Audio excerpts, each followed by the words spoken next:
À plusieurs fois, à plusieurs reprises. Plusieurs choses que nous n'avons pas aimées. D'abord, les Togolais cherchaient le verrouillage de la durée des mandats. On ne retrouve pas ça dans la nouvelle loi, puisque c'est possible de le changer par référendum. Deuxième point, le problème de compteur à zéro. Donc la nouvelle constitution dispose que les mandats passés et les mandats en cours ne sont pas pris en compte. Troisième chose, l'immunité accordée au président de la République. C'est très dangereux dans la mesure où le président actuel va en bénéficier et ensuite les présidents futurs vont aussi également en bénéficier. Cela ouvre la voie à beaucoup d'abus. Ça veut dire qu'un président qui est élu peut commettre n'importe quel livre et qu'après il ne sera pas poursuivi. Ça c'est très dangereux. Pour celui-ci, pas de négociations politiques. Il faut qu'il y ait ça d'abord, c'était possible. Mais si on ouvre la voie à ce que les futurs présidents puissent obtenir l'immunité et qu'ils le sachent a priori, vous voyez la voie que ça ouvre à des abus éventuels. Ensuite, il y a le problème de la position protocolaire du chef de l'État. On dit ici que le président de la République l'ancien président de la République est sénateur à vie.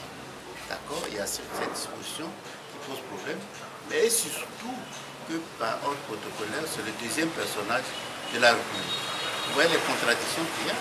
D'abord, il est sénateur à vie, il est membre du Sénat, et s'il y a un président du Sénat, il est au-dessus du président du Sénat. Vous voyez, il y a beaucoup de contradictions qui sont inadmissibles. Vous allez faire quoi? Qu'est-ce que vous allez faire? C'est regrettable que vous me posez la question, qu'est-ce que vous allez faire? Et vous?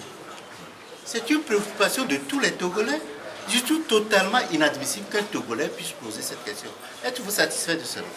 Si vous êtes satisfait de cela, dites-moi, vous êtes satisfait et je peux vous répondre à la question. La confrontation, c'est entre les acteurs politiques d'abord, monsieur. Non, pas du tout. La Constitution concerne tous les Togolais, les citoyens d'un pays. Cela définit les relations entre les citoyens d'un pays. Ce n'est pas entre politique, entre opposition et pouvoir. Non, cela définit les relations qu'il y a entre les citoyens. Si les citoyens togolais sont satisfaits, d'accord, en ce moment, vous pouvez nous demander la question. Qu'est-ce que vous faites?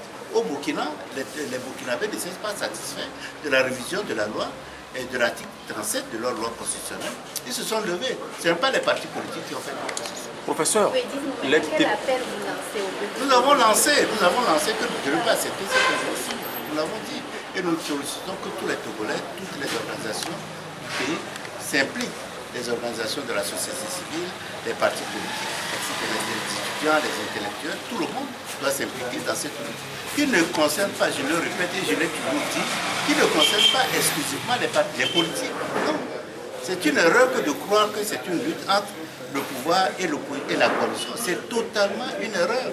Vous voyez dans tout ce qui s'est passé dans les pays qui ont obtenu de haute lutte, l'alternance, ce n'est pas les partis politiques qui étaient en tête, c'est la société civile, c'est les citoyens, les personnalités, les associations professionnelles, les syndicats, c'est tout le monde.